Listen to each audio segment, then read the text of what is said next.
And hello everybody, welcome on in to the Aurora Overwatch Clash, Season 6 Week 4 matchup between the Seadragons and the Bloomington Bobcats. We're back with our second match of the night, doubleheader action for you here on a Wednesday. And I was joined again by Panini, and Panini got ourselves kind of pretty similar situation we had in the last match, which is, one very strong looking squad so far, but still top 5 in our power rankings. And our team kind of struggling to find their way so far in the early steps of the season. They did have a win though, so they're representing the Lancers, and hoping to get that same kind of flavor back this week and themselves to a 2-2 record. Yeah, I think this is going to be a lot closer than our last game we had. The Frogus, I think, are better than the Seadragons, and the Bobcats, I think, are better than the Lancers. So I think this is a much closer game. That being said, like you did say, I think this is another one that I feel like everyone kind of is in agreement that the Seadragons are probably the favored team to win this game. That being said, though, I feel like the Bobcats, especially recently, they've looked pretty good. They did take a map off the Apes, which is one of the best teams right now, the only other undefeated team outside of the Frogus. So I think the Bobcats can contend with some of those higher-up teams. They've looked good. I think they made a lot of adjustments throughout the season. But that being said, they do have a ringer. They have Wind ringing for Topaz. Which definitely does limit them, because one of their best looks is Topaz on the Sigma, that kind of spam composition Firestar boss over onto the Alari. Yep. So hopefully they can make it work with kind of the solo lineup. But going ahead, we'll look at the Seadragons roster first. For their starting, we are going to have Corey starting off on the bench, which is something we haven't seen the entire season so far. Melon will be locking up that tank Sonic Rock tank B on the DPS duo. Of course, you'll actually tank B in, especially for Antarctic Peninsula, really like a May kind of heavy map, a lot of chokes that you can work with, and tank B, of course, known for that May, and with Ari Silvertals in the back. And of course, Silvertals, with the Moira buff here, we'll be interested to see if kind of like our signature Moira player in the league continues to play that. That's true. Silvertals has like a crazy Moira, not only able to do like a ton of damage, but just builds that coalescence so quickly.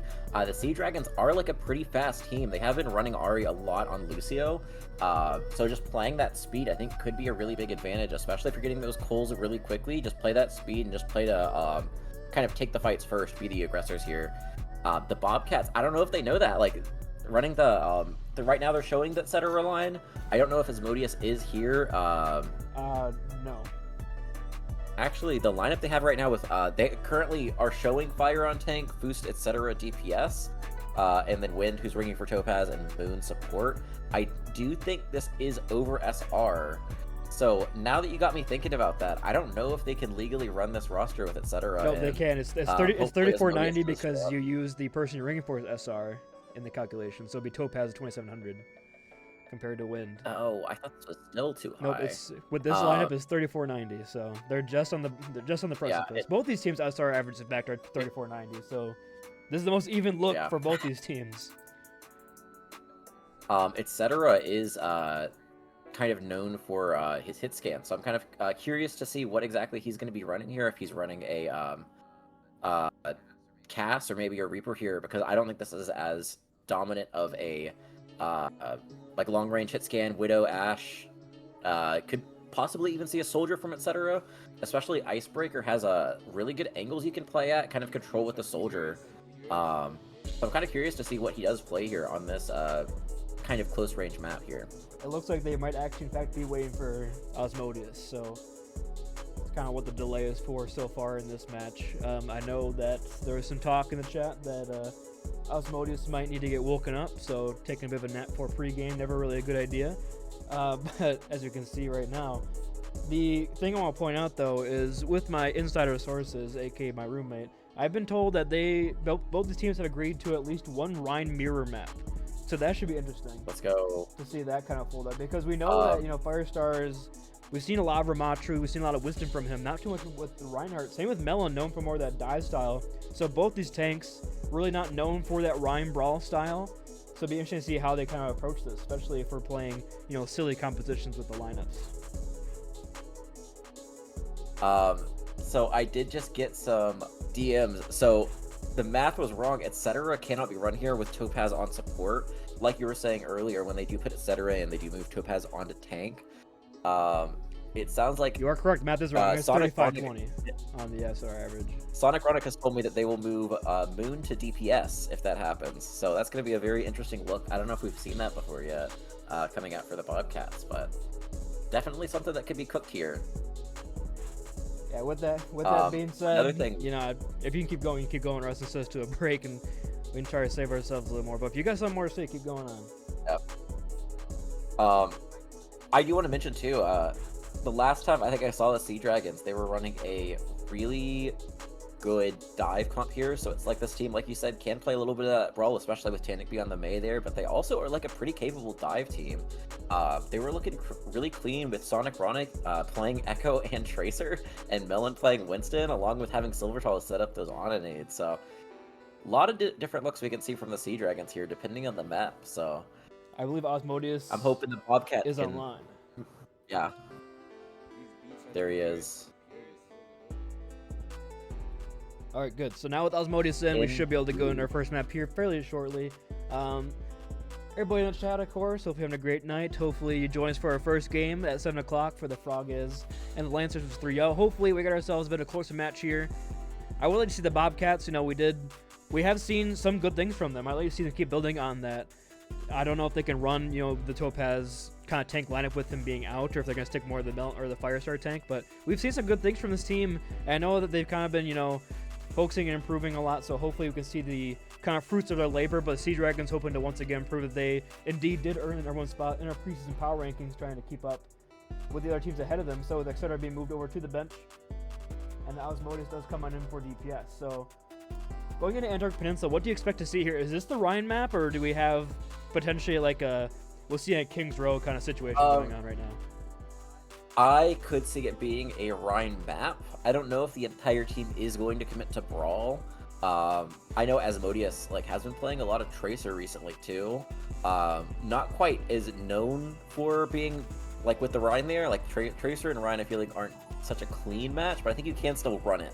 So I wouldn't be surprised to see them run something like that, where it's not like a traditional Brawl, but it is kind of a Rhine comp, I guess. They'll probably include the Rhine and then a backline to support it. I don't know if the DPS are necessarily going to play to force that Brawl, I guess. But yeah, going in here, this map actually is a pretty good... I would say this is probably the worst map to run Rhine on here. I'd say it's much more known for Dive, Winston comps, Ramatra. I'd say Ramatra is definitely a good look here, especially with the ability to kind of just throw a ship on the high ground and fight on a point if you want to use that. Looks like that will be what Fire is starting out here. Melon, I don't expect the Hog to be the actual selection. Seems like a bit of trolling going on. I think that's the actual comp from the Bobcats. That's not the comp from Seadragons, if I had to take a wild guess. Yeah, the Bobcats are running basically what last patch's meta was. And there is a new patch. So I am very curious. I was kind of wondering going in here if that kind of comp is still going to be as strong as it was pre-patch. Because I think they did kind of tweak a couple of heroes, make them a little bit worse, but I think overall it should still be a pretty strong comp here. On the other side, we do see kind of a traditional Brawl with the Junkrat here. So as you see the Reaper, this team wants to play fast, this team wants to play in your face, like we mentioned with Ari on this Lucio here. So they're definitely trying to play the aggressors here, take this space, and with this early high ground control, that's what they look to be doing right now. That wall doesn't quite land from Osmodeus as well, forced to block very early, so looks like a bit of a jump in the back line here as Wind is going to fall. They're going to shoot for Tampy though, and point will flip in favor of the Bobcats pretty early, so a good start from them as they're going to get some free percentage here. Ari will clean that kill up onto the May, but the point is still in favor of Fire is building this annihilation very quickly. Ari is 70%. They find Ari out as well, so it's very even fight back and forth, but it looks like Moon might be giving this one up. Boost might touch for Tracer touch. No, will get out, but about a free 60% and almost annihilation ready to go for next fight. Yeah, like you mentioned, Fire is just getting so much value, able to anchor that point, get some really good cleave damage with his Nemesis form punches. Moon might get caught out here, actually. No, he does get, is able to escape. I really thought the Reaper was going to just walk at him, but thanks better of it. Moon just kind of holding the space here. Yeah, on the other side, too, we have a nice pull-up wall. for Silver. A nice wall is going to hit there from Osmodeus, but Boost is first to fall. Some punches coming through, force on an early fadeaway out from Silvertall's now annihilation ready to go. Poor Firestar should decide to use it, but they've already taken down Silvertall, so with the Moira healing out of the way, they're going to use this beat investing here. It's going to be the Cindy Seadragons, but here comes the Blizzard. Oh, the Blizzard gets it's free. A very nicely timed Blizzard. Locks down so many members, and just that beat armor fades away. that Overhell stood no chance. And a very clean fight so far from the Bobcats, as they're going to take advantage and still have this Firestar boss Annihilation ready to pop. Yeah, getting the beat out too is really good because it allows you to play so aggressive, and without having that beat, the Seadragons are going to have a hard time sustaining through all of this. Also, both support ults are up for the tire out for early. Out first early here. Comes out Coalescence on top of that one, but Boost finds Tampy's body and losing that junk right here. Comes the tire, it's a 2-man! Willie plays tire, Foost uses the pulse bomb, not gonna find anything, but Annihilation still ready to go. Gonna walk in on that one, then 2 quick kills here. The point is very scrappy, it's flipping right now in favor of the Seadragons, but Fire is there to fight. And now look at this Ramatra 1v1 very epically, and gentlemen, the shield's dancing, and here comes the Annihilation, or the Nemesis Forms exchange. These absolutely perfect mirrors for these Ramatras right now, on point. Melon has a later form, as well as Annihilation ready to pop. Does fall pretty low. The wall from Osmodeus puts Fire in an awkward position. Now the Annihilation file up here from Melon. Sonironic with the Death Blossom. Do they decide to pop it off here? Doesn't look like Moon has the rally on point as well. Again, the point is still in favor of the Bobcats. This last fight territory for him. If they can survive this Death Blossom and Sonicronic, it could be huge. The wall from Tampy is going to remember as Moon falls. Susan out on that rally healing. Could be huge here. Sunrise falling low. Has still his Death Blossom ready to pop. Osmodeus in the block on point. It looks like it might be a quick reset and a flip, but they're going to come back with a lot of ults ready to pop for Bloomington. Are in a great position to take point 1 here on Antarctica Peninsula. Yeah, the beat is a good ultimate, but only the beat and the Blossom being your only 2 ultimates here. Maybe Silvertals can build this Blizzard in time, but like on the other side, you're going to have almost 4 ultimates ready for this fight, including this Orbital Strike, which does so much healing and does so much damage amplified. If they do opt to layer that on top of the Annihilation, which they can do now that they have 99%, I wouldn't be surprised to see a big ult up here from the Bobcats to try to clean up this fight quickly. Pulse Bomb is going to come from Fusing, doesn't find anything, in fact, and pays for it with their own life. Losing on the Tracer, it looks like it's going to be a full retreat called. But, I mean, they might get Melon here. Melon goes very deep here. They might look to punish, potentially, as Melon just trying to survive. But Melon, the wall comes out. Fire is very close to Annihilation. They could look for the engagement as Foos has returned to battle. And now Osmodeus throws in that Blizzard, but the beat is there, and nobody gets frozen on up. Sonic Rock does use the Wraith Form to get out of that one, but the beat is exchanged. So now Fire has Orbital Ray, has Annihilation. Still a very scrappy fight from both sides. Tampy has a Blizzard, but she look for a solo one over onto Fire. Fire throws out that Annihilation, but the response from Silvertals with the Coalescence will keep the team up nice and healthy. In fact, Osmodeus is falling very low in the back. That's be Boost falling, and somehow the Dragons might clutch this one up. Orbital Ray is on point right now. Trying to say Melon falling solo. Melon is going to go down. Osmodeus exchanged. Silvertals about half HP trying to win to the help of the Reaper. No ults for anyone right now, but Moon close to his rally. Trying to build this one up. Sonicronic had to use the fade to get towards point, but now he's all locked down by a wall by Fire. Wint is falling pretty low in the side room here, but has his way. In fact, wins the 1v1 over onto the Reaper, and now the rally over onto point. Tampy really stands no chance there and falls. And this might just be point A going the way of the Bloomington Bobcats. And honestly, the bit of a 9-9-9-9 maneuver here, but this point didn't really feel all that close for the Seadragons. Yeah, it felt like the Bobcats were in control pretty much the entire time. Really only lost 1 fight. They just wanted to try to reset. So that's part of the reason it looks like it's 90. It looks like it's such a close map. Not only did they try to reset off of those early picks, just try to go in as a full team, but also it just took them so long to flip that last point. So it honestly could have been like 50 to 100 on that last point there. Bobcats looked really good there. A lot of their coordination was good, and they just have, I think their comp has been pretty good too. Getting a lot of support, putting a lot of resources into keeping Firestar Boss alive, and then ultimately just kind of winning these really scrappy fights. I think Foos has been doing a lot of heavy lifting here, just getting so much value early fight, and then just getting so much value in those brawl, just looking for those cleanup kills there. We're kind of seeing the difference here between the Brig and the Lucio. You know, we saw the Seadragons going a bit more aggressive, but we saw Moon able to sustain the team a lot more through that brawl, through the aggression. And then the rallies were just perfectly timed for Moon as well to clutch those last few points. And now a Junker Queen look for Melon, stopping off Ramatra, opting not to play that mirror. And now you kind of look at it, space is garnered right now from the side of Bloomington Bobcats. As Wind is flying around point, Knife not quite going to land. Nice wall, will isolate over onto Fire, but has a shield. And now Osmodeus can respond with one of their own. Should decide to use it. An early form out from Fire right now. And Osmodeus first to fall is exchanged though for the break, and Fire finds 2 with the palm punches. And despite the early pick over on Osmodeus, it looks like the City Seadragons are going to be sent back to spawn as Melon has no armor and no hope over on point, and it flips for Bloomington once again.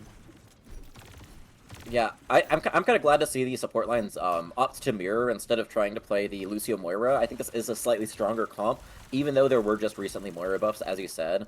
I don't like the Junker Queen into the Ramatra as much. The Ramatra just has a lot more tankiness. It's a lot harder to put pressure onto him than it is on the Junker Queen.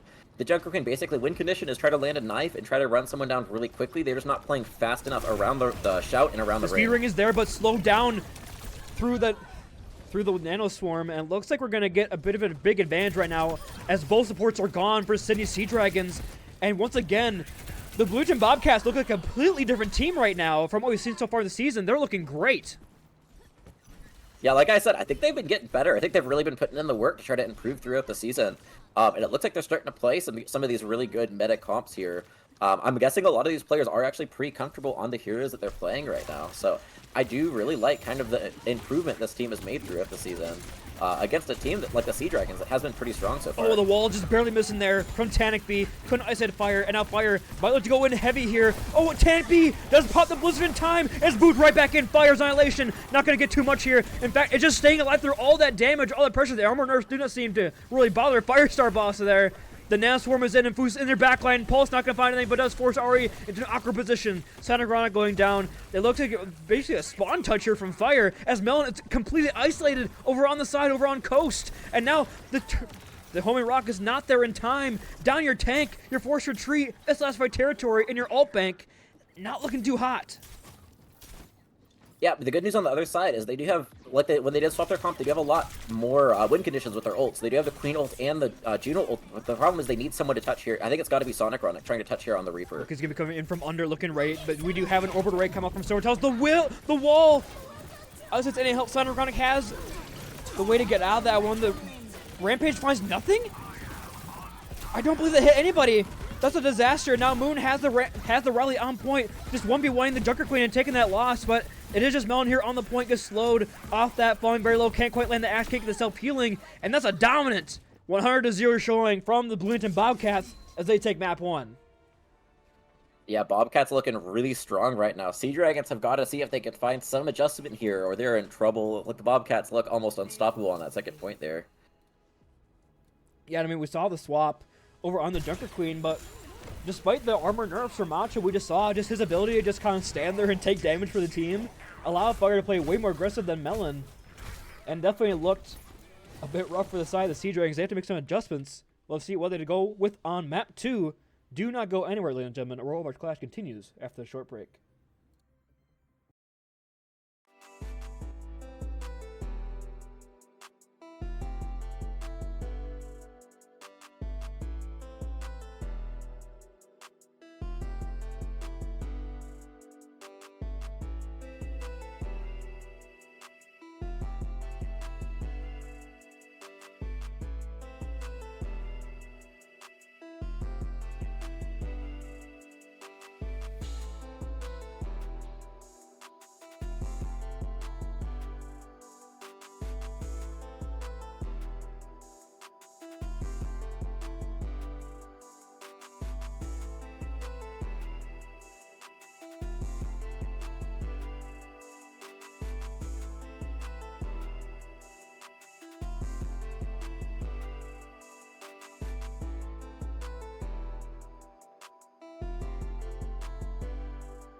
And welcome on back, everybody, to the Overwatch Clash Season 6 Week 4 matchup between the Bloomington Bobcats and Sydney Seadragons. We have Bloomington taking our first map in a very decisive manner, 2-0 on Antarctic Peninsula. And like we were kind of talking during it, it didn't really feel that close. But we have some major swaps coming through here on our next map, which is, of course, going to be Dorado. We have Etc. coming in for DPS, Moon swapping over to DPS, and Foosh to support. As for the Bobcats, or as for the Seadragons, apologies, we have Corey coming in for tank beyond DPS. So kind of some wholesale swaps coming through for both these teams on a completely different looking map, more of a dive style. It's kind of what we're expecting to see, but Etc. on Widowmaker or Ashe, always a scary prospect. I think this could be good for the I'm trying to think about what the Bobcats would run. Like we said earlier, Etc. kind of known for the long range hit scan, Widow, even Ashe, Soldier, stuff like that. He can play the cast, so I wouldn't be surprised to see a cast here either. But just looking at kind of their hero pools too, I had to look into Foost on DPS and or Moon on DPS and Foost on support. I think my memory of Pugs did serve me correctly. It does look like Moon plays a lot of Tracer, which is exactly what you see. And Foost also, I believe, is on support, is a main support player. So they are kind of staying with this Juno Brig comp, which I still think like this is still a pretty good comp. On the other side, we have a much more traditional dive, except we have Sonic Chronic showing the Hanzo right now. I think that's just for a Sonic. I think that's just for a Sonic arrow. No pun intended on that one, but yeah. Like I mentioned earlier, I think there was a map earlier. He looked really good on Tracer and on Echo with the dive. Corey showing the Sombra. What's your opinion on the Corey Sombra? I feel like I haven't seen a lot of it. I mean, it seems fine. Like with it's fine. Yeah.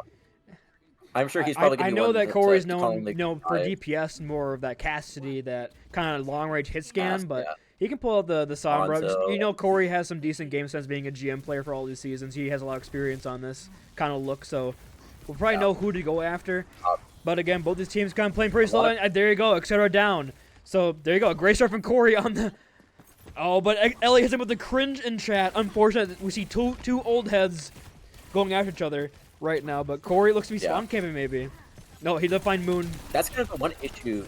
That's the one issue with running the Widow here is you don't really want to play Widow with your Brig or with your Juno. But the problem is if you play further away, you're just kind of setting yourself up to get dove here. If you are playing far enough back, the Winston can't dive you, but you are always being threatened by the Sombra. Fire is anti-nade and falls very weak. A nice anti comes in from Silver Towels, locks down that Winston, and now Moon will find Corey, but that might not just be enough as we have Melon still on point, just holding it down with that bubble. Silver Towels up in that little window, putting out some pressure, putting instant damage and nades in the back. If they can just survive here, they have a chance at a second good fight. But Etc. down to the stickies. A great start so far. Much better look right now for the Sydney Seadragons. Yeah, I mean, the ults are starting to come up here, but that does kind of worry me from the Bobcats. So this Nano here already almost 100% from Silver Talls. Could be a instant win condition to go really hard on the backline here. Yeah, we'll decide what they go with here. Who to look for Nana. Foost falling very low. Fire finds Sonic and losing out on that Echo could be massive. A lot of damage now out of the fight. The Nano over onto Mount. Looks for that dive in the backline. The Anti-Nate is going to land on Etc. down, but Fire and Moon have found both supports here for Sydney. Moon going aggressive here in the back. We have Melon close to Prime Rage. Does Melon use it? No, Melon's going to hold on to it. In fact, play for another fight for another day as Bobcats stabilize. Oh, and the body block as well into Corey stops him. And now with 2 minutes, the altar building for Sydney, but potential for a hold. Cast swap here is really good. Like I mentioned, kind of the problem with the Widow here is that you have to play kind of further away from your supports. The cast can do that. The cast can kind of sit on his backline, provide that peel, and do a lot of damage when the Winston jumps in. Melon going in very aggressive, has that Primal Rage, so knows he can be a bit careless with his own life here. We have a lock in here from Wind, trying to get the speed ring out as well. Over to Ray. Ray to pop, but Elliot, Etc. once again being dove on, but the rally from Foost will keep the Cassie alive. And in fact, they exchange out onto Ari in the back with Moon on that dive. Fire falling low, has a Primal Rage of their own. We have a Winston duplicate here from Seadragons. Seadragons falling very low, trying to build it towards that Primal quickly. Wind is somehow surviving through all this pressure with that speed ring, just going in and out of that diving dodge. And yeah, Seadragons can't quite build up Primal in time as well on the duplicate. And you use a lot of ults there for the City Seadragons, and you gain 0 meters. Yeah, like that was a really good play there by Wind just staying alive there. Wind dying there would have been really brutal there for the Bobcats. Managing to use that orbital ray to keep himself alive and give his team the pressure to win that fight. Really nice. Also, forcing out the dupe and the primal from the Seadragons is huge here, because now they just have to win with this EMP. EMP is super scary down! though, but etc. finds Corey. Pulse bomb from Moon, not gonna land on anything. Bit of a broken ankle moment there from Silver Tails, getting away from that pulse bomb. But with Corey gone, your EMP's out of the way. That was your fight opener. Now you gotta wait for potentially this rally to come on through. But Moon is once again just being very annoying on this backline, forcing cooldowns, forcing them to change their positions. Easily could be last fight here too. The EMP and the rally are huge. Ult Silvertoll's also close to this nano, but the Bobcats might see that and try to go fast onto this backline here, especially try to pressure the on out. We had etc. who was hiding, but 2 quick kills come through. Melon falls to the high noon, but the rally from Ari will keep the team nice and healthy over on the point. Losing it on that Winston will be the only casualty, it appears. The City Seadragons through Corey's EMP look to be pushing through on the point B, and I don't think etc. is long for this world. Uncle might be chasing him down. No, he's good. No, he's good. Corey a little bit too slow in the draw. Yeah, Moon does fall there. Moon will get back in time for this next fight, be able to set up here. That being said, Corey? Dorado, I feel like towards the back half is kind of the worst part to attack. So the fact the Bobcats were able to burn off that much time, it should favor them late, especially late on the second point or late on the third point if it does go that far. The issue here, though, is you don't have high ground control, and now the Cassidy is just being walked on the low ground by the Winston. Melon close to this Primal. Fire finds Sonic Run, takes down that Echo. And now the high ground can be kind of slowly walked upon by Bloomington should they decide to do that, but etc. The side takes fight. I mean, Silver Tails is completely isolated right now. Where's Silver Tails? Silver Tails was up in the top right. I don't know why. I mean, they... Sure? I think he was up with... up with the Brig. Ari. I think they were both holding that top right, and then Ari dropped, and it's kind of... Silver Tails got collapsed Corey on. on the Torb. Just try to put some more pressure on Fire Star Boss, I'm guessing. That's got to be what it is. But the problem is that does kind of open it up for etc. here too. A lot less pressure on that. Really only the Winston and the Echo diving here. But if Silvertail's ups to Nano Melon here, that might be all they need with this Nano Pulse here. doesn't find anything but payday there from Moon. Sunrise coming on in with the beam. Will find downwind. As soon as on that Juno, no more speed ring out for Fire. Fire slipped during the Primal Rage, but do a Duke it. From Sunrise to go over on the Tracer. Melon popping that Primal Rage as well. Melon finding etc. So all being popped here by City Seadragons, but they're breaking open this choke right now. As it appears, just a nice slow little retreat coming right now from the Bobcats. Sonic trying to build a quick pulse from here, not going to find, in fact, Fire falling late. Bad stagger there from the Bobcats. And probably one fight territory here, and again, you kind of saw why not taking the high ground could be a big problem. Yeah, I mean, getting the dupe out, getting the dupe and the primal out is pretty big here, but they do still have this nano from Silvertalls. Hopefully for the Bobcats, their ults, they do have 3 ults here. Hopefully that's enough to... I mean, honestly, that doesn't really matter too much because whoever wins it will be able to cap. So, Nano early onto the back line. Orbital Strike to keep everyone alive. Orbital Strike just to try to force Melon on out. And here comes the High Noon out from etc. Not going to find any skulls in that one. Bodu and Melon trying to counter dive here. Ari does throw out that rally. Was not enough to save out Silvertalls. Losing out on that Ana or using Nano though, so not the end of the world. Foos has rally but falls. In fact, both Brigs are exchanged. Sunrise fund 1 HP. Corey has this Molten Core over on the point here. Fire just trying to survive, trying to walk around this Molten Core, but it's too much pressure here. The pulse one is going to hit, but is the help there? Corey with the Molten Core, they can't really touch in time. So a greatly placed Molten Core there from Corey and the Torbjorn. And will we see any swaps out from Bloomington? Yes, Fire goes over on the Diva. Yeah, I think that's a good swap here. Last point, I feel like is a little bit harder to dive. The Diva, I think, is really good because not only can you put that pressure onto the Winston, but you can also kind of close the distance and just hold this high ground a lot more decisively. Moon also decides to take the flyer duel against Sonic running. But I mean, you definitely take that against a Torbjorn as well. It's going to be pretty tough for Corey to find too much value here. Corey flying low, has to use his E to get down. The Fire going very aggressive though, might get punished here. Yes, gets stuck in the bubble. Losing on that Diva mech. Could spell doom for Fire, just trying to stay alive as long as possible here, but Melon comes in with the dive and just lands on top of the Baby Diva. Has Primal Rage as well, so can go very aggro here on the back line, but we do have Foos flying low as well inside the mini room. Has to rally, keep themselves nice and healthy, but etc. falling to Corey as well, and now we just have Foos being pushed into the small room, just trying to stay low as long as possible, but this is just a stagger right now for the Brigida, and the cart continues to move a little bit forward here, looking at our fight. I mean, trading the rally for the Primal isn't a terrible trade. Now Foos does go on this Baptiste, try to provide a little bit more sustain versus this dive here. Wind has got to build this Orbital Strike. Orbital Strike is such a big ult, they can win the fight single-handedly off of that one ult, but they just don't have it. I don't know if they're going to be able to build it in time. With the turret down, Sonic Rana comes in here with Duplicate over on the far, so double flyer action here from Sonic Rana, close to Barrage already, with a couple grenades, couple rockets.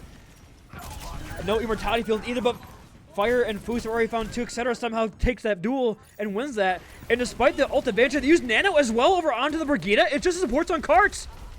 It is overtime, I suppose. Yeah, I did not know it was a time bank, but my bad on that, chat. And sadly, cannot build a rally at 1% away, etc. The Subratory High Noon. And about 2.5 way towards C for Dorado. Winnable either way for both these teams. Yeah. I feel like I see the Dorado, I feel like is usually either held late on second point or late on third point. So this is definitely attainable for the Bobcats, but it is still a pretty good hold here for the Seadragons. Pretty good push for the Seadragons, I should say. But yeah, like I think there are a lot of really good swaps coming out for the Seadragons late there. The comp they wanted to roll out with did not work. I feel like that's where they lost the majority of their time. But once they started to swap some of those characters around, I think got a lot more value. Specifically, I think Corey on the Torb actually got a ton of value there. Not only putting more pressure onto the Winston, but also able to have that turret to kind of zone out Fusta's Tracer here, Moon's Tracer. Sorry.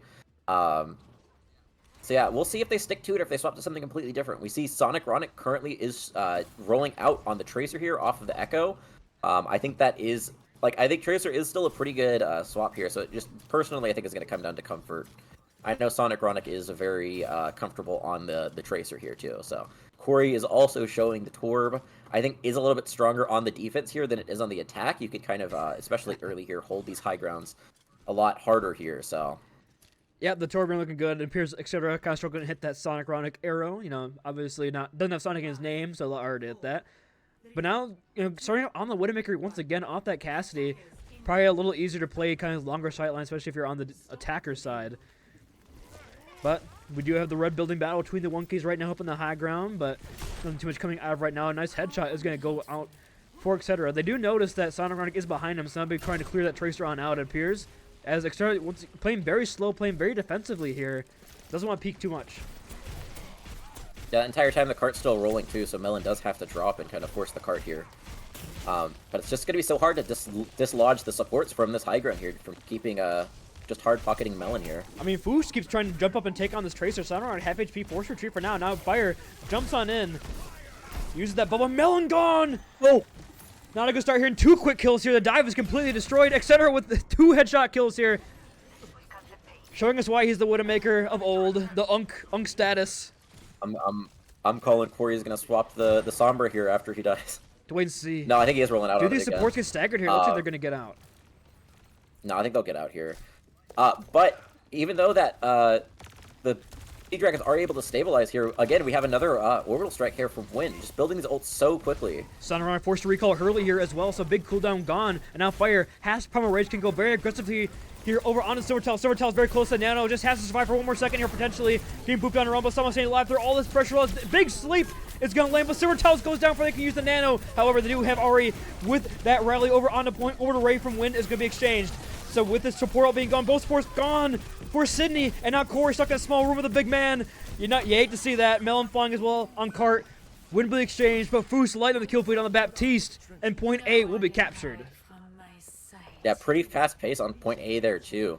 We did see some ults coming out there. The Orbital Strike and the Primal were used there against the rally, so now it is going to be a slight ult advantage in favor of the Bobcats. But honestly, just to get first point capped, I feel like they kind of take that. They'll build it up later in the map here. Etc. uses that Infrasight early there, knowing that like as we saw that first fight, if he's able to get 1 or 2 picks, that might be all his team needs to just kind of clean up the fight there. Unfortunately not able to find anything while the Infrasight was up. Corey trying to put some pressure over on the Widowmaker. It looks like Melon will follow that one right on up with the Primal Rage. Corey flying low, force retreat for now, but here goes Melon with the Primal Rage. We'll find etc. Taking the Widowmaker out of the fight. The sidelines are not completely open for the Torbjorn, and now Melon wants more. Trying to find a win. It looks like they will get that as well. Flying to Heaven P, the Pulse Bomb is not going to find anything but a bubble, but Melon might get punished. No, Melon somehow survives a perfectly timed pack from Ari or from the Brigida. We'll keep Winston alive. And with just the Primal Rage, they're going to stabilize on defense. Yeah, this point is also kind of similar to that first point we saw, where Yuka supports on defense can just kind of set up this high ground. It's really hard to dislodge them, especially with Corey on this Torb here.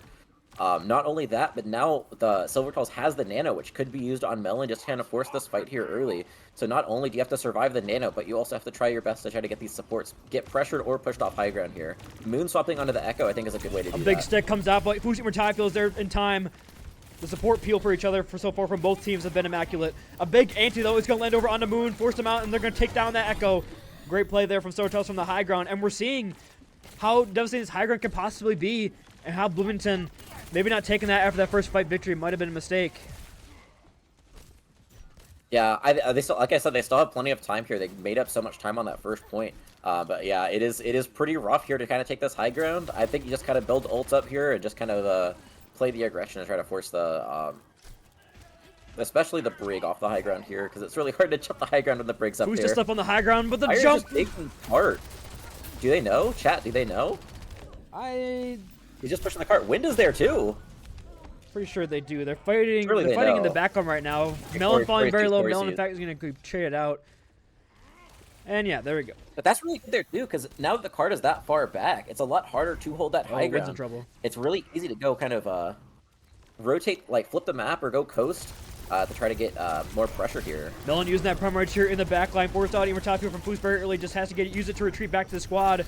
But will build these support ultimates pretty quickly here. Sights popped. Or he should die. And 2 quick kills here. That might be... That's how you clear the high Yeah, ground. that's how you clear it. Just find the heads. Just shoot them, you know? It's very easy, ladies and gentlemen. Just be etc. And now the Stags come through, but fire is going to be exchanged. So good start here for the defenders possibly taking us back. Right now, Foos in this window to try to put on some damage. Moon trying to build it towards that Echo duplicate here. The bubble well placed. Are using that rally on point as well. Duplicate from Moon over on the Brigida, and that's going to go down almost immediately. Oh, And lose the use that's really rough there for the Bobcats. window as well. Using 2 ult. Nano. The fight was probably already lost. They use too. Nano and kill Silvertells, so I guess not the end of the world. They have a minute and a half, but I think getting the Nano out's pretty big here. But that's honestly kind of rough. I would have liked to see them either try to. I would have liked to see Moon either try to play a little bit more defensively, try to build that Nano up, maybe try to copy the Winston and go in with the dive there, knowing that Fire was dead. Plays are really aggressive, gets punished for it, and is forced to use the copy to stay alive. But now does swap over to the Tracer, maybe not quite feeling that the Echo there. But yeah, like I kind of mentioned before, is now that the card is so far Corey back, down, both you can DPS just are exchanged. Coaster, A quick dive. which is exactly what they do. Quick dive from Bloomington, and now they know where supports are. Silvertells used that nade early as well in the fight, so now too much fuel for the squad if they decide to go back in. It looks like they might just be giving this one up. Potentially a touch here from I don't know Melon. if Melon will touch, but he's probably going to get taken down right away. Not a whole lot his team can do to pocket He's him. gonna Is getting the break packs, but Over to Raid thrown down on the point. break. Pulse bomb from Sonic, not going to find too much here. Melon is once again immovable off this point. The supports from the City Seadragons doing miracle, doing God's work. As Fire trying to survive as long as possible. But Melon has Promo Rage, pops it immediately once he gets it. And somehow, Melon has survived for that long on cart. The supports for both these teams so far have been just so good. I can't even begin to explain the praise I have for them. Yeah, I think Fire was trying to look to bubble the supports off, not quite able to hit it. And then just ultimately the target focus wasn't there for the Bobcats. Multi-core used from Corey trying to zone Fire off the point, but Fire does not able to touch. I mean, the good thing is that they probably wouldn't have won anyway, so at least that doesn't feel as bad to C9 there, but there we go. really good recovery there for the Seadragons after what looked like would have been a really stout defense for the Bobcats. And I mean to even themselves up in the series as well, so That's true. But now it does go to the Seadragon or the Bobcats map pick. So now they get to choose a map that kind of fits their playstyle here. My question here is: are they going to leave it? Try to look for a map that they can play etc. here, or are they going to try to go back to what worked for them last map and try to put Asmodeus back in? I guess we'll have to wait and see. But we will indeed wait, and we will indeed see. On the other side's break. Don't go anywhere, ladies and gentlemen. Overwatch class continues after this short little break.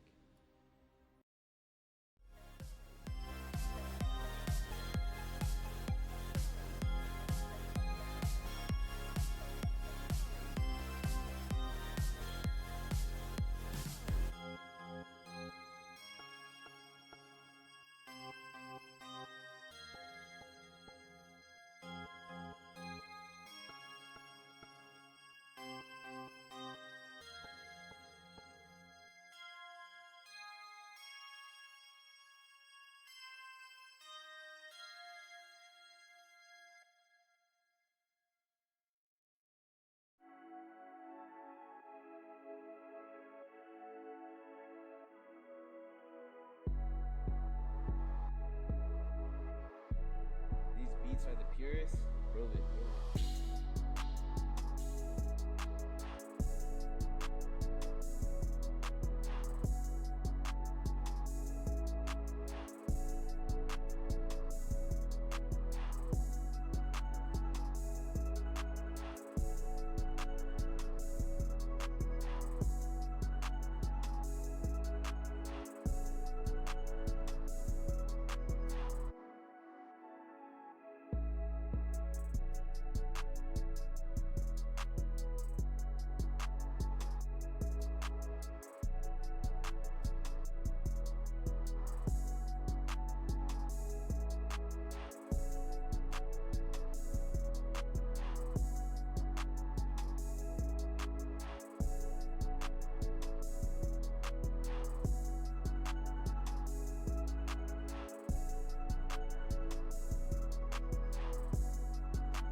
These beats are the purest, roll it, roll it.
And welcome on back, everybody, to the Overwatch Clash Season 6 Week 4 matchup between the City Seadragons and the Bloomington Bobcats. We saw Seadragons come back and tie it with their kind of main roster look, I suppose. On Dorado, we are 1-1 going into New Junk City, more of a brawly style kind of we saw on Antarctica Peninsula, this time with Corey in. So to see the Bloomington Bobcats style, reign supreme here, or if we have a City Seadragons taking our map. Yeah, I think you meant to say with etc. in. But yeah, the Corey's also. Seadragons are going back. Swap. Never mind. Okay.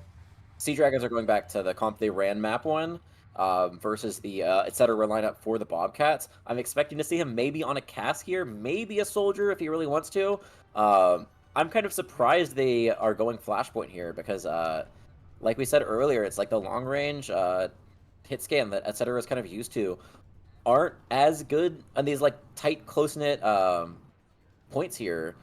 I think etc. is well studied on the Widow random shoot through a tiny hole angle, so I'm sure that's probably what he's looking for here. Yeah, with Brawl just on the other side. No, never mind, he does go to the cast. Okay. So yeah, and the other thing I'm looking for here is like we're going back again to that map 1 0.1 support line difference here. Is you have the Brig Juno against the Moira Lucio. Like I said earlier, too, the Moira Lucio is playing a lot faster, a lot more aggressive. Meanwhile, the Juno Brig is able to kind of absorb that a little bit better, and you do have that Juno Ring to try to have it engage of your own. So I'm sure that the Seadragons are going to try to hit first, and the Bobcats will try to hit second here. So we'll see if that's what they end up doing. I'm also not sure why they bring in Tenby to play the Cassidy over Say Corey, but the wall comes in from Moon. They ice it over to Melon. And now Tenby flying low, sign around force retreat as well. They're going to change it up for Moon here, so 1-for-1, but Foos finds Tenby. And on the Cassie with the Moira gone, that's probably going to be a point flip here for the Bloomington Bobcats. And kind of like I was saying, you know, there you go. That's where we bring Tenby to play May. But I was about to say, Corey is more known for that Cassie, that hit scan, where Tenby is kind of the May specialist, Genji player, flexible. I am guessing they're expecting to play something else. Maybe they're expecting Moon to be on the Tracer again. But when you're playing against a Mei, it is usually pretty solid to run a Mei of your own to kind of deny walls and hit some of your own. Like we see there, Tenby instantly hits one on a fire and a Foost. Both players able to kind of stabilize. We do have Wind here with an orbital ray in 3 seconds here. Might just pop that the second they get fight in this little choke area. They force out the Wraith off of Sonorock as well. Now here comes the orbital ray follow-up on this one. We have the Colons from Silvertells. 2 support ults are going to be exchanged here. Wind gets back here with the speed orb. And Silvertells not finding too much here. And Fire comes in with Annihilation. Already very close to his beat here. Going to pop a second. Sonorock falls. Who's not on that Reaper, not Melon falling low as well. Melon is trying to survive as long as possible, but it's not going to happen. That's going to be a point. I say it's probably going to be a point here for Bloomington. Especially these Saggers coming through on Flashpoint. Yeah, they do have the Lucio, but yeah, like, I don't know if they even want to fight here. That's also crazy, too, because you used 2 ults there. You did force the Cole out, too, but that's still a pretty cheap fight just to guarantee the first point here. Looks like they're not going to go for it. Seadragons want to try. They use their amp here from say, Ari, and now... Yeah. Like I was going to say earlier, too, is like the Moira Lucio wants to play for the speed. I feel like the Seadragons haven't been utilizing that to kind of its best potential. They've been using it a lot more to speed away from the Bobcats here. But yeah, going into this next point, I really have an eye on my the Blizzards here from each Mei. We do have Ari here with the beat. So I think that's going to be maybe a slight advantage if both Blizzards hit. Oh, barely avoiding that is going to be Argus around the wall here for that to happen. Both Blizzards are going to be exchanged, but here comes Fooston with the rally. Oh, huge Blizzard! Gets 3. Sunrunner comes in with a double also to find 1, will find etc., but falling so weak here, and now Foos just meets him and fits him with the shield, just bashes him back to spawn. And another early fight win, a very costly fight for both teams. But point control goes over to the Bloomington Bobcats, and this look for them way better than the Diode appears. It looks so coordinated. Yeah, I mean, that could be expected, to be honest, but yeah, I don't know if this was planned or not, but Moon actually managed to get around the entirety of the Seadragons. Once Tanakby threw that ult, the Blizzard onto Fire, the entire team moved in, but Moon was able to get a flank, throw a Blizzard behind them, and catch like 3 people in that, ultimately winning the fight. It's a really good play there by Moon, just really good awareness. Walls are exchanged here slow as well. Here comes Colons up from Silvertells, forcing their way over to Ray from Wind. In the response, Melon pops the Annihilation. So many Qs being pressed at one time, but Wind's the first to fall. Fire has his own Annihilation, going to 1v1 over onto Melon here. Moon just chasing down this Moira, tries to find this kill, but the peel is there and Moon falls. They're going to lose on a Melon though over on the points. Now Fire, the tank, is here trying to put some pressure on down. Fire with a slow kill over onto Ari. Sonorock forced to use his Ray form as well. Sonorock trying to get out here in the lower area, etc. Going on low. And here comes the dive Moira from Silvertells, but the hinder from etc. The damage is just going to be enough, and it's going to be another point here for Bloomington. Somehow they win that. Yeah, the supports here, the supports from the Bobcats are crazy. Fire was at 1 HP almost the entirety of that point, and just able to survive there. Both between the support healing and between him getting his Nemesis form up just to get himself a little bit of extra beef there. We do again see the Seadragons ultimately conceding that the Juno Brig support line is slightly better, and they are trying to rotate to this here. The problem is both of those support ults are getting reset here, so there is going to be another ult advantage going into this next point here with both DPS ults and Brig ult right around the corner for the Bobcats. Gonna walk on in here, Tenby looking for a bit of a wall. Blizzard comes down, but Tenby falls, etc. Oh, etc. on the high ground, the double raise on the wall. Gonna find Sonic Ronic, the double boost, and now Melon. Just trying to get anything done, but it's gonna be probably a quick reset over on the point. You just see the Silvertells and the Juno just trying to get out with their lives. Looks like they will do just that. But again, another early point flip and a fairly cheap victory as well. Just using the high noon. Yeah. Not only would I say it was cheap, I would say they won that trade. using the High Noon for the Blizzard is a huge trade. The Blizzard got canceled, so it didn't even get any value. It didn't get any kills. The High Noon is also, it's kind of like a weird ult. Doesn't always get a lot of value. Oh, the big Blizzard does force out a lot of cooldowns here. The supports are stuck in a small little room, but they somehow survive. Sunrun comes out with the Blossom. And 3 kills for Seadragons. As look to flip this, I thought Moon might have stabilized, that might have just won the map, but it looks like somehow they clutched this one out as Sunrun comes in with a huge kill. Death Blossom. Yeah, as we saw the previous fight, kind of a lost ult trade, but the Bobcats, that last fight actually using 2 ults there, huge Blizzard separates the entire team, but Sonic Ronic with the Blossom just gets so much value onto the backline there. Now we're looking at support ults being built for the side of the Seadragons. If they get both of these support ults, it'll give them such a huge advantage here. But Fire does have his Annihilation, which should be able to get a ton of cleave damage onto the backline here if they opt to use it aggressively. We've seen this combo as well as Orbital Ray, Annihilation work out wonders so far for Bloomington on this map. So see if this side do that again. Fire just sitting on point, now trying to send the speed ring, does come on out. The wall is well placed with Tank B. Here comes the Orbital Ray to try to kite for the team. As Melon is in the back line, just trying to survive as long as possible. Here, Orbital Rays are exchanged, but Moon is first to fall. Rally from Auri over on the point, tries to stabilize the team through all this damage, through all this pressure. Fire using that Annihilation in return. They're going to change it over to Auri, but Fire flying low on point, trying to stay alive as long as possible. Speed Ray cannot quite stay in it. Not sure if he got booped or not. Looked like he kind of got moved against his will. Silent Rock has the Wraith form on point, and this will be, it appears, a point capture. Etc. using this High Noon will find one. Do they have a touch here? Yes, they do. Melon flying low. Melon flying very low. But Melon finds 2. And yeah, it's just Wind on point, living as long as he possibly can. Moon, a desperation touch over on the Mei, but a first point capture here for City Seadragons. But look at the ults building up for both sides here. You gotta think the reverse sweep is gonna be a tough way to go here. Yeah, reverse sweep is always hard on Flashpoint, but just being able to utilize your ults correctly, you can basically guarantee having a huge ult advantage going into a point of your choosing. They did invest, like you said, the Annihilation and the Orbital Ray here on the side of the Bobcats, so that does kind of reset their ult economy. Now we are looking at a slight ult advantage for the Seadragons here, who will not only have the ult advantage, but will get this early point prio here. Gonna take over and walk over on that high ground, just trying to force shoot him as they approach, but I mean, Foos is kind of playing back, trying to build toward this rally here for potentially a kind of a second go. But here comes a nice wall and Blizzard Botanic B. Gonna isolate, somehow gets etc. by his tippy toes. And that Cassie's out long for this world. I know Foos getting walked down. It looks like they've left the brig alone. But Botanic B going aggressive there, the ult first, and get them this first point capture. Yeah, like I said earlier, if you're up 2, you just need to win 1 more point. You can play just to force out ults, just kind of build ups of your own. Losing a fast, clean fight to the Blizzard like that is actually pretty good for the Bobcats, because now they get to go in to these next couple of fights with a pretty big ult advantage here. Like you said, with that Orbital Ray Annihilation combo, that is deadly, which will be built here for the Seadragons here soon. But the Bobcats don't even need to play super hard for this fight, knowing there is 1 more that they'll be able to go into with an ult advantage. CSI going here, Sun Rocket sort of hanging around the corner here, looking for a Death Blossom engage with the backline, finds Moon! Moon! See, Ajax the beat as well! Right, they casted it! That's rough. I feel like once you see that Blossom, you just don't even want to engage there. Like, it's just so rough to push into these tiny rooms. I think Ducks, which is the next point, and Refinery, which is the one after that, are both very tight points here, so it is really tough to attack into the Mei. The defending team can just hold these tight corners, just hold the space.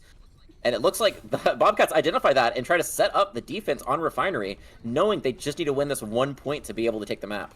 Did use the speed ring to get out of there, but looks like we'll be kind of back online by the time fight really breaks out here. Melon and Silvertails has over to Ray, not usually combo Fire, not close. There's but Silvertails down, external assault on the Widowmaker, and takes it over to Ray out of the fight.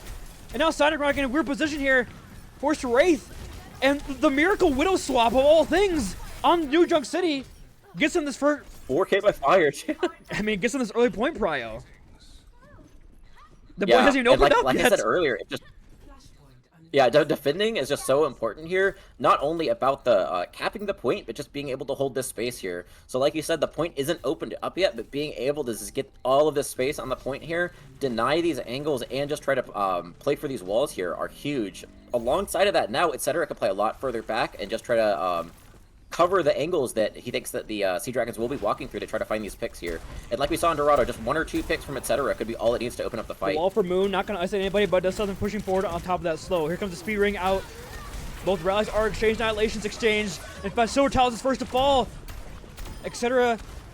is going to be traded out, but you see the huge advantage right now for the Bloomington Bobcats on this point.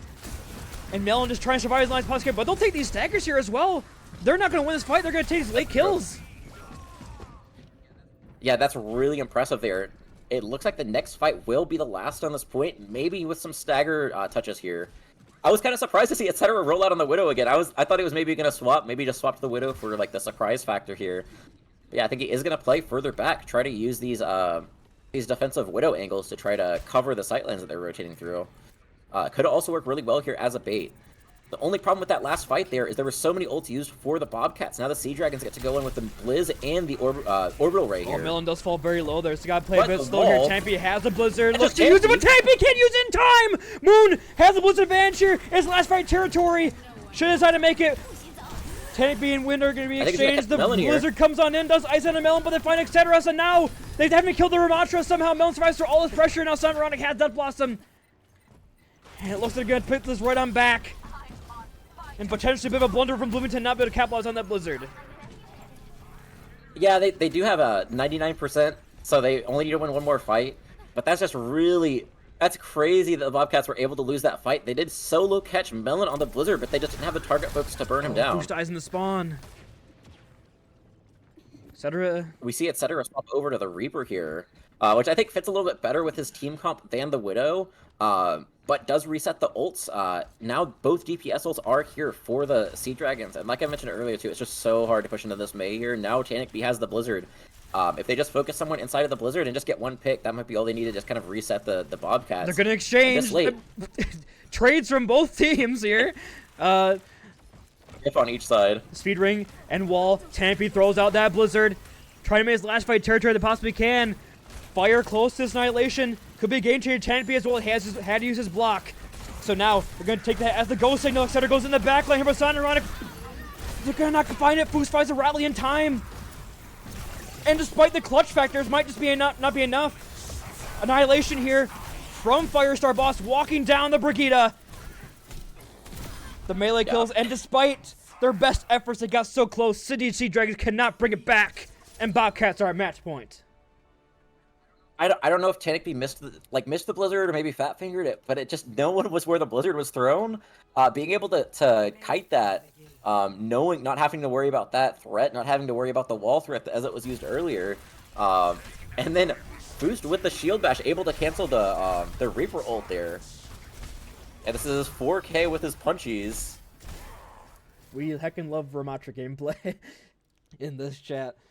With that being said, we're going to send us out to a quick map break. Do not go anywhere. Does Sydney have the wherewithal to bring it back, or does Bloomington pull off the upset? We'll have to wait and see on the side of this break.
These beats are the purest. Prove it, prove it.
Hello everybody and welcome back to the Overwatch Clash Season 6 Week 4 matchup between the City Seadragons and Bloomington Bobcats. We saw Bloomington Bobcats start off strong on that last map of New Junk City, City Seadragons fighting on back, but Bloomington clutching on out at the end. And now we're going over to Kings Row, and we've kind of seen so far this series, Panini, that the brawl look has heavily favored the Bloomington Bobcats, so the City Seadragons selection of Kings Row is a bit intriguing to me. Yeah, I know you mentioned this earlier, but I heard that these teams did have a gentleman's agreement to do a Rhine mirror. I don't know if it was for the entire map or not, but Kings Row is the perfect map to do so. So we'll see if that's what they roll out here on. Or Nope, Ram mirror. Oh, never mind. Custom game. I'm assuming that it is ping. I heard they were I saw that they were having issues with Western. Was it West servers or something like that instead of Central? But knowing Central, knowing Overwatch, Central server probably just down, you know. Yeah. I'm getting 40, so maybe they did fix it. Maybe. We'll see. We'll probably know once they pick their heroes and run around and spawn a little bit. Sometimes it's hard to tell until you actually like get moving around the map what your ping is gonna be. But yeah, we do see the Ramatra mirror. We'll see if it gets sent back to spawn here, or gets sent back to lobby. No, I think they'll keep it here. Look like Looks it. good. I gotta admit too, I think the Juno Brig backline for the Bobcats has been like crazy. I agree. The player of the match, whoever wins this game, is gonna be a support player. I'm telling you that right now. Like, all four of these supports in this lobby are going ballistic. Like, it's crazy to see the amount of appeal they're doing for their team. I wouldn't be surprised to see Ari also roll out on this Ana. Maybe he's just going to look for a nade. But I have seen a decent amount of the Ana Juno being played too, like as kind of a pivot from the Brig. I think that can get a lot of value. Foost on the Pharah is really interesting. Maybe is predicting there to not be a cast on the other side. But I usually, especially on brawl maps, I would just kind of expect Corey to roll out on the cast every time. Showing the Venture, though. Corey so, looks like has been playing a lot of Venture in scrims, but can't do too much against the Pharah in the sky, just pelting you with the rockets. Both DPS finding a pick and a very early and decisive fight victory for the Bobcats. Want to send us home 3-1. They don't want to deal with the CDC Dragon potentially going to map 5. They wanted it here. Yeah, we just see Corey, looks like, is staying on this Venture here. So now Sonic is going on Ashe, so now you do have a hit scan that can at least put pressure on the Pharah. That being said, Foost is a really good Pharah player here, and both supports are able to heal him while he's in the air. So Corey, get. So Corey, do I need to yell at him? Corey, stop dying! There you go. Hopefully it heard me through the vents. Bring him in front of the room. Soundrock is fire naded, but I think. Yeah, looks like Corey will be the only pick there. And massive annihilation advantage here for Fire too. As Modius also has the Blizzard already And they also swap off the cast. They swap off Venture to the cast here. Corey opting to no longer play the Venture against the Pharah. With a little more pressure on the Pharah. Corey has the hinder grenade over on the Mei, but the peel from Moon is there. Keeps him alive over to Ray. Out from Silver Towels. A big advantage for that one. Fire is anti-nade. Has an annihilation though in the back line. Going heavily forward here. Just stopping this over to Ray from getting too much value here. The wall just barely misses a pixel there. As Melon's able to squeeze on by. No picks from Ace. All the Blizzard not confining anything. Does isolate Corey though on the side. And now here comes Fire. He's walking in the back line here. Boost from the back. The pincer maneuver. Finds 3. And now Melon's going to get staggered here as well. Oh no. That's no. crazy. Oh. Staggering the Ramatra is crazy. But a lot of ults here for the Seadragons coming up. Right when I saw that Blizzard, I knew exactly what was going on. Foos, now that there's 2 hit scans, I think using the barrage aggressively makes sense, because now if you die, you can swap over without having to worry about losing that ult charge. Able to force all of the Seadragons into that choke, able to push them up towards your Pharah, and then just hitting that big barrage. You lose out on the Ashe there. And the Seadragons, the high noon out from Corey, the big sleep though! They might both do the bash, the rally bash! And now Melon runs in with Annihilation with the Nano, trying to turn this around. When using that over to Ray, just a lot of damage. Boost capitalizes, finding both supports, and just the Sydney Seadragons are collapsing in front of our eyes. Orbital Ray is just such a stupid ability. Able to keep everyone up there and able to do enough damage to kill a Annihilation Nano Ramatra is just crazy how much healing that does. And then now we're already at another Blizzard and Annihilation for Fire and Asmodeus, respectively. Only ult on the other side is this Bob from Sonic Ronic. So looking dire but the big pick there. They sleep there from Ari on the Fire. And now with the Bob, they're probably going to have to give up 2 ticks here and come back into the Blizzard potentially. We'll see what they decide to go with. But a great sleep from the Ana player. Opens that point right up for them. A miracle for Sydney. The Blizzard comes... Yeah, that also gives them enough time to build this Orbital Ray. The Melon gets frozen! Yeah, but has the armor here, and Foos finds Sonic Ronic. Asmodeus is naded. Fire is coming back here, though, with Annihilation. Do they decide to pop it here? Silver Towels has it over to Ray. And I think they're probably going to hold on to this. They're probably going to hold on to this. Moon is in the back line, and Corey finding 2 headshots. And you know what? Honestly, Foos earned for talking that smack in chat with the What's Good Sonic. Team gets punished. Karma. True. Yeah, it's rough for Fire dying early, especially having that Annihilation. I think probably thought he had a little bit more health than he actually did. But yeah, able to hold on to that going into this next fight is really nice. Not a whole lot of ults on the other side. The Nano is kind of the one thing you're looking out for, but there's still going to be a pretty huge ult advantage here for the Bobcats. But yeah, I do think that kind of just at least getting the cart moving is a good start here. It looks really rough there for the Seadragons. Getting full held on Kingsor is almost always a death sentence on the defense here. Who's going for a bit of an off angle here? Ice hits onto Corey. Corey rolls on out. And with a damage reduction, will stay alive. The slow from Fire is going to land. Has Annihilation. The wall not going to isolate too many people here. Melon goes aggressive. The sleep not going to find anything, but the kills are coming heavily. They're going to use the Nano on top of this as well, and the High Noon. They're going to basically secure this fight. Barrage is signaling a swap here, I'm guessing. Yeah, Foos goes over onto the Venture, which I think is actually pretty good here. They're probably going to play a lot faster. There are 2 hit scans on the other side, which are a lot more squishy, so they could just play really fast, try to force onto the DPS of the Seadragons. And again, they still have the Orbital Ray and the Annihilation here, which is just brutal. Melon has an Annihilation of his own, so he's probably going to just go first onto the back line. Ari! Ari's been hitting some nasty sleeps around the Fire. Fire still has Annihilation, so they're trying to pop it here, but it doesn't look like it is. They're going to go 1-for-1 for supports in the back. The boost down Annihilation comes out from Fire eventually, but Corey finding the kills. Corey with 3. Melon finding low for the block. It's just too much. They cannot kill this man. Corey with a 4th. And they've got it. Yeah, that's really rough. They're using so many ults on the side of the Bobcats here. Third row defense is the worst part to attack here, though. So I think it is going to slow down a little bit here. But what was looking like almost a full hold, looking now really good here for the Seadragons.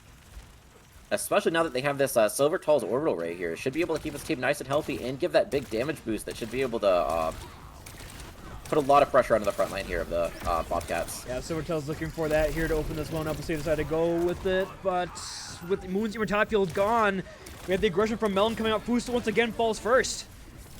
So this just turnaround here from point A is looking immaculate right now from Seadragons.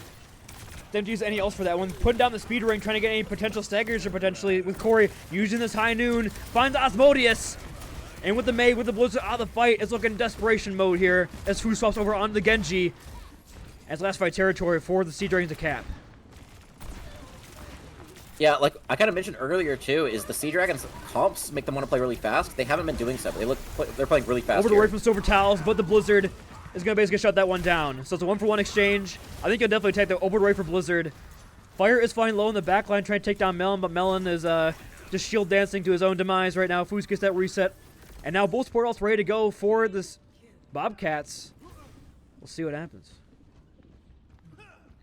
Yeah, I mean, looking at Ari's Nano and Sonic Ronix Bob, so close, along with Fire's Annihilation. If both teams play really slow, having all those ults, this could be a messy fight really quickly here. But yeah, they just need to build these ults in time. Easier said than done sometimes. Foost also, I looked away for a second, already 85% to this Blade here, which could be brutal here, especially if he opts to go onto the backline here of the Seadragons. Fire does fall low though, so forced on an early window. Big purple! Absolutely massive purple from Ari. Shuts down that orbital strike potential. And that nade just might save them this map. It is 10 seconds remaining here in the time bank here. Foos has the Blade. But they're not able to get in time to the cap with time. Yes, they... overtime! Oh, I don't... Barely. Big clutch by Vin to touch the point there. Yeah, that nade was huge. Like I mentioned earlier, it's kind of like a lot of these fights have been coming down to who is goes first, who gets the first aggression. I could tell that once that Blade was built from Foost, he was going to go in really quickly, but that nade forces Foost to kind of stay back. The problem is Fire had already used Annihilation, so you kind of want to go in with that Annihilation, but at the same time, you're naded, so you can't really do anything. So ultimately, the Seadragons are able to punish Fire for using that Annihilation, and doesn't get as much value as it otherwise would if the rest of his team was able to follow up on that. But yeah, like that nades pretty much single-handedly won that fight. And I mean, Ari locking that on here on the defense. There's really no reason to swap it up.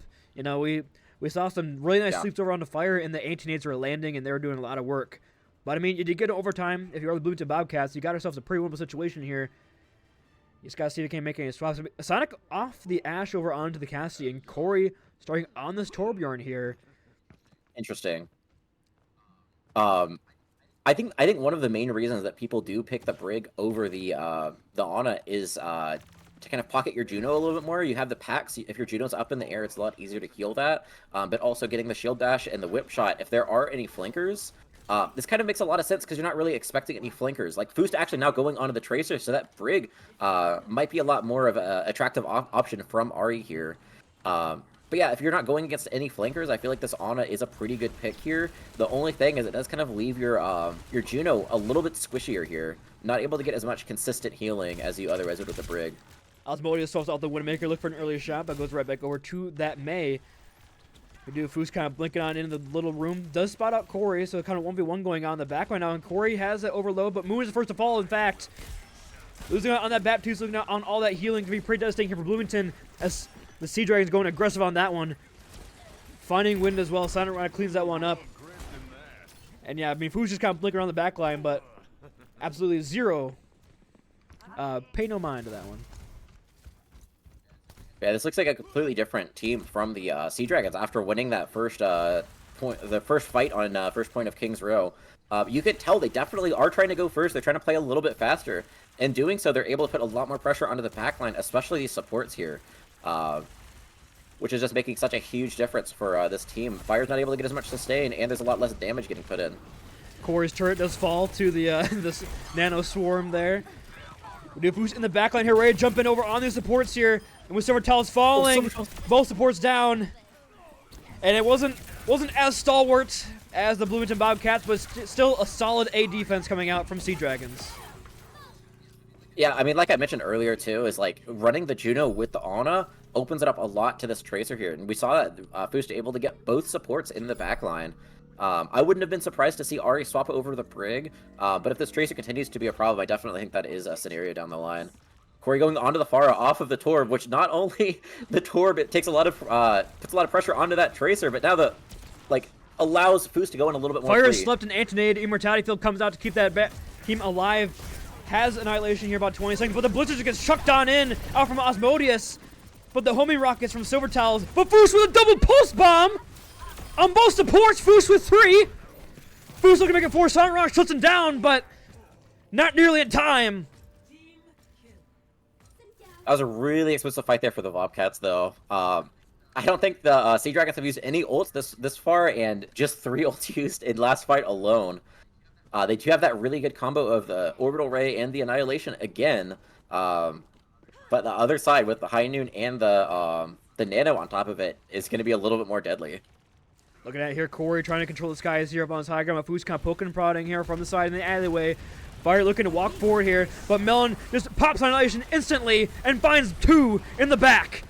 Fire seeming to hold on to this one. Moon uses the Immortality Field on that Ramattra, but not long for this world. Now Moon stuck in a pretty awkward situation here in the refinery, trying to get on back to help the squad.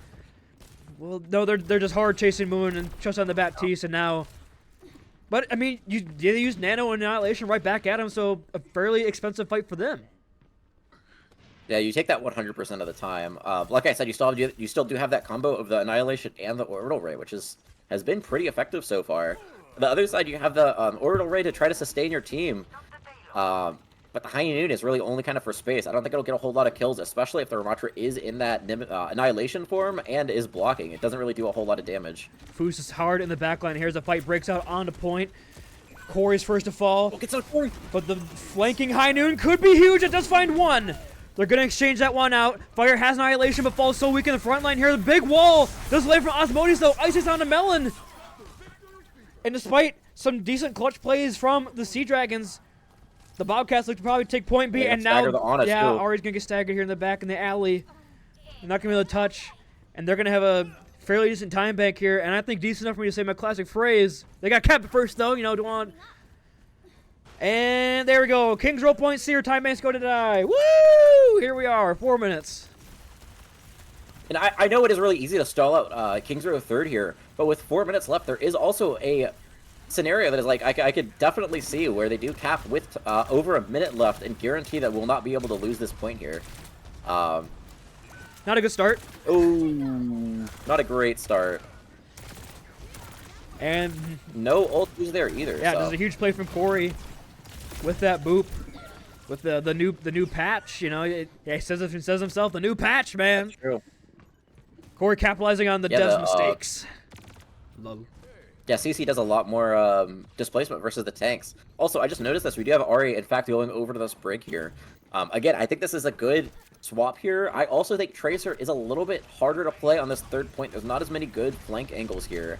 Ooh, Corey finds 2 nice shots, but Osmodeus with the icicles will take the Fire down. And now the stick over onto the shield, but Ari's not long for this world. Fire just walking in on the Melon. Melon trying to survive as long as possible can here. Build that Annihilation potentially here. But Foost is on the off angle, ready to lock it on down.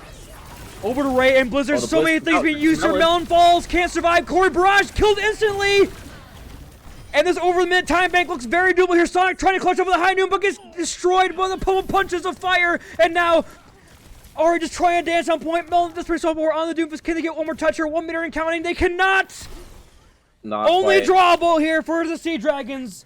And it's looking pretty rough here. And the upset is brewing.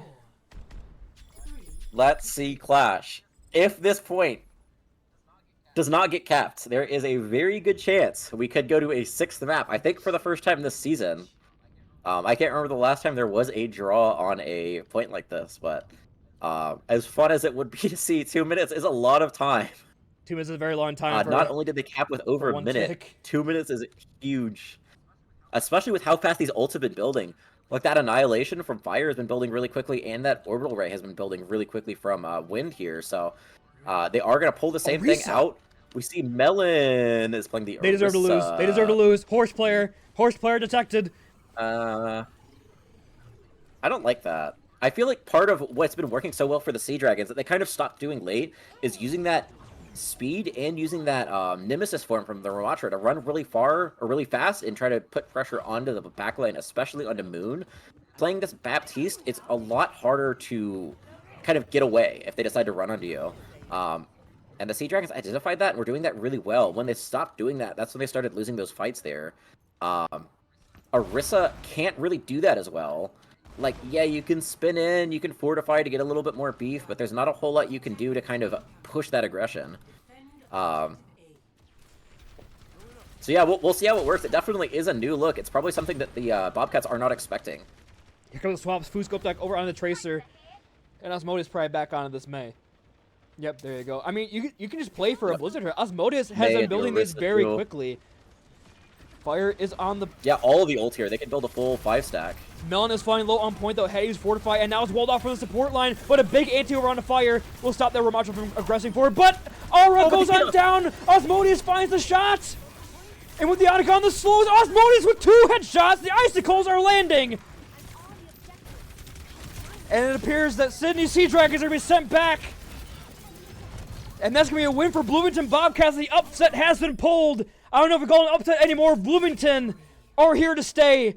The first win was not a fluke. It wasn't just my team. Yes! But that being said, a great show from Bloomington today, taking down a powerhouse in the Seadragons. Yeah, it looked really good the entire time, too. Outside of that one map that they lost, which, honestly, they did look pretty good throughout that map there. Just a couple of mistakes, but honestly, like, Antarctic Peninsula was pretty decisive. Kings Row was pretty decisive. This team looks pretty strong right now against a team that, like we said earlier, we kind of expected to be really good going into the season here. So, great win for the Bobcats. And with that being said, you know, we got to pick our player of the match. You know, I got a few going in my head right now. There's so many potential options. You can just get to anybody. You know, Fire hitting the huge Ramatra plays, pummel punches on New Junk C stand in my head. Osmodeus with the perfectly timed walls and headshots on the Mei. Just literally anybody on the Bombcats. But I'm honestly just going to leave this one up to you, man. I can't. I have some heads. You know, Moon's kind of a favorite in my mind because he swapped on the DPS. Had a great showing on the Mei. The support was fantastic. It's got to be either him, Fire, or Osmodeus. I mean, it's just that's like the entire team. Yeah, Asmodeus did play well in the maps that he was in, but Moon played well consistently throughout the entire series, along with Fire. I would probably say between Moon and Fire. Let me think about this. Like you said, I do think that flexibility from Moon is really big, but Fire is just able to like get those annihilations so fast, get so much damage onto Melon. But you know what? I'd give it to Moon. I know you said it earlier. I think whoever the supports were definitely going to win.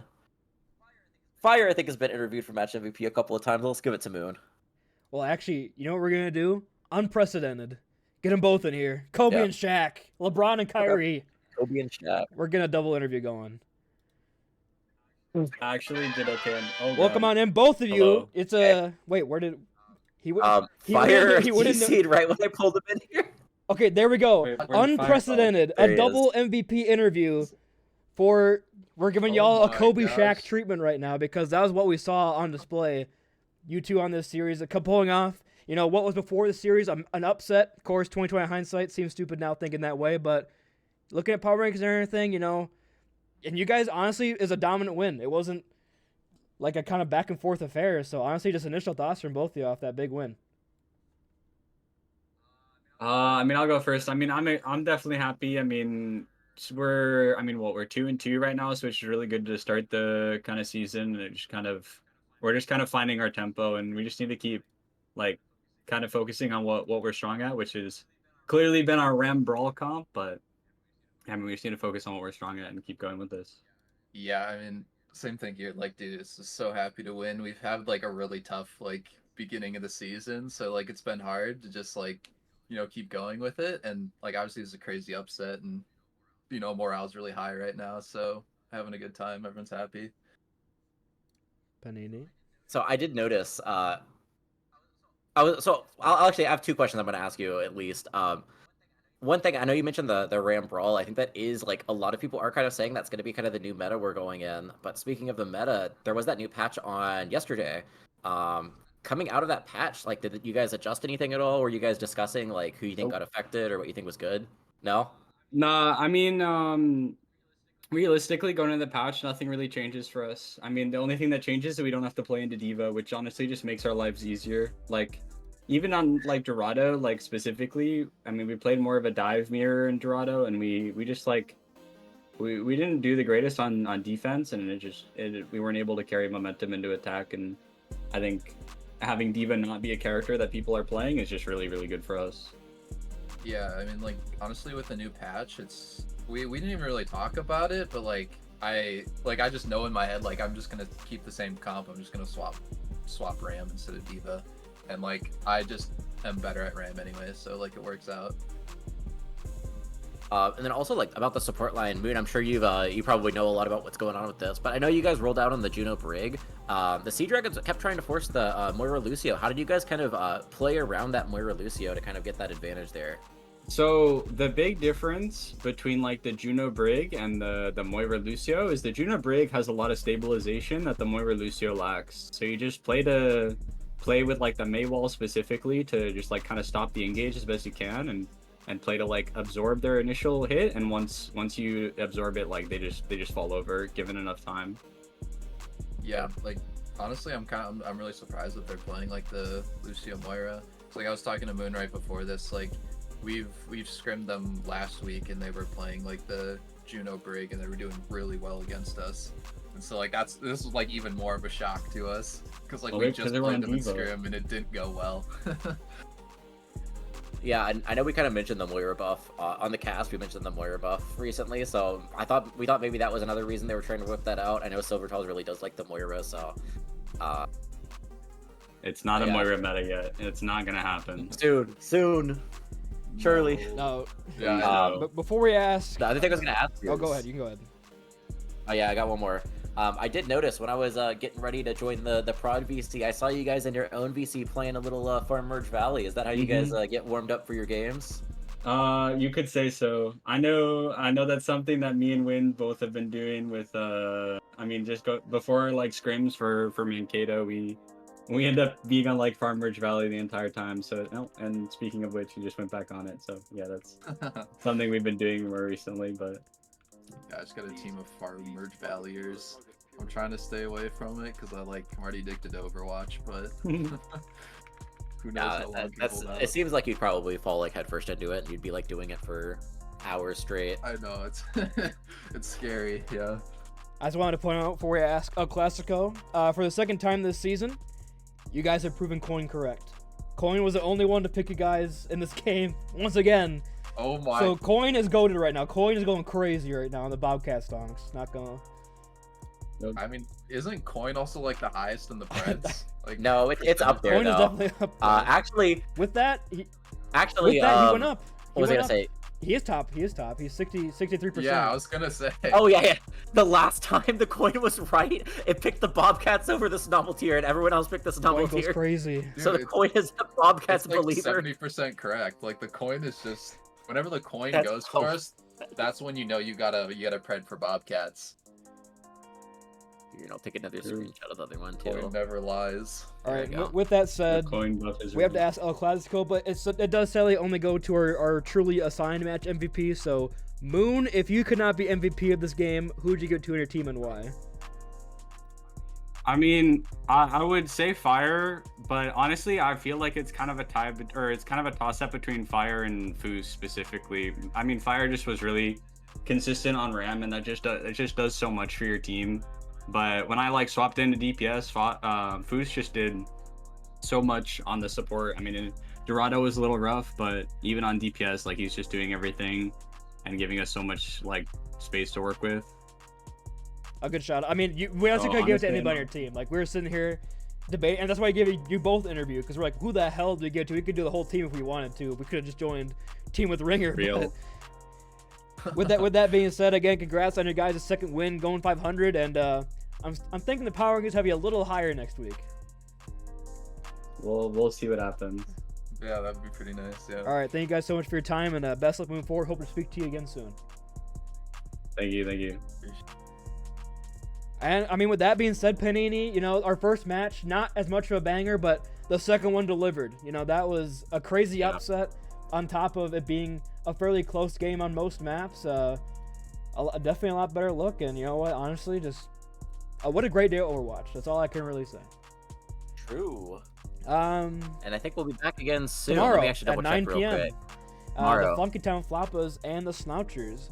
Kind of another kind of sleeper game. I think it's kind of like the same level as this one. You know, the Floppas, they have the new player Yeetmeister coming in for Maverick. I want to see how that one goes out. So hopefully that game could get prodded. And yeah, if that's going to be it. Any closing words from you, Panini, before I send us out? Yep, just tune in tomorrow, 9 p.m. I'll make sure we get that game prodded, so stay tuned. All right, everybody. Thank you so much for joining us on our double header on a Wednesday. We hope you all enjoyed. Stay safe, stay healthy. Have a great rest of your evening, everybody.